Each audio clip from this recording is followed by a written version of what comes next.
አንዴ ይባላል አንድ ኢማም ከሰለፎች ውስጥ መስጂድ ኢማም ናቸው ሊያሰግዱ ገቡ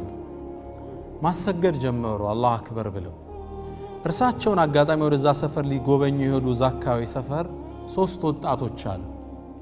ተጅዊድ አቀራራቸው ፐርፌክት ነው መስጂድ ገቡና ተከትለው ሰገዱ ያን ሰፈር አያውቁት ሲሰግዱ ኢማሙ ሲያሰግዱ ትልቅ ሸኽ ናቸው ግን ተጅዊዳቸው ደካማ ነበር አንደበታቸው ብዙ አይሰማ እና እንደምንም አድርገው ሶላቱን ሲያሰግዱት እነዛ ሰዎች ሶላት ላይ ሆነ ወጣቶቹ ተሳቀቁ እንዴት አይነት አቀራረም ይቀሩት ምን አይነት ሶላት ነው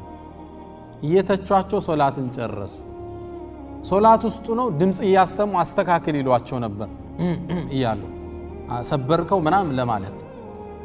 ሶላት አለቀ ዞር ሲሉ አዩዋቸው ወጣቶች ናቸው ተግባቡ ከዛ ሲቀሩ ሰሟቸው ተጅዊዳቸው ፐርፌክት ከዛም ሶላት አለቀ ወጣቶቹ ሞቱ ስላሰጋገዳቸው እየተቹ ያወሩ ጉዞ ጀመሩ በረሃውን ሲያቋርጡ አንድ ትልቅ አንበሳ ፊት ለፊታቸው መጣ የት ይግቡ ሩጫ ተጀመረ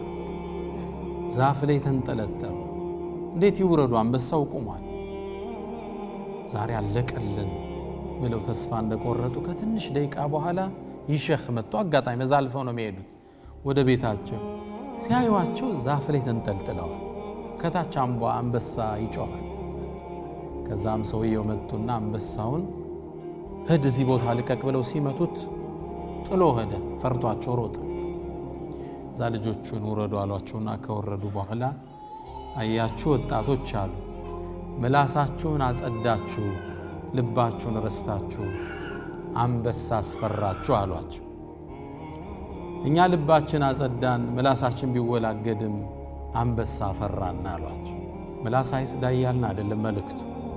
ትልቁ ትኩረት ግን ለውስጥ ይሰጥ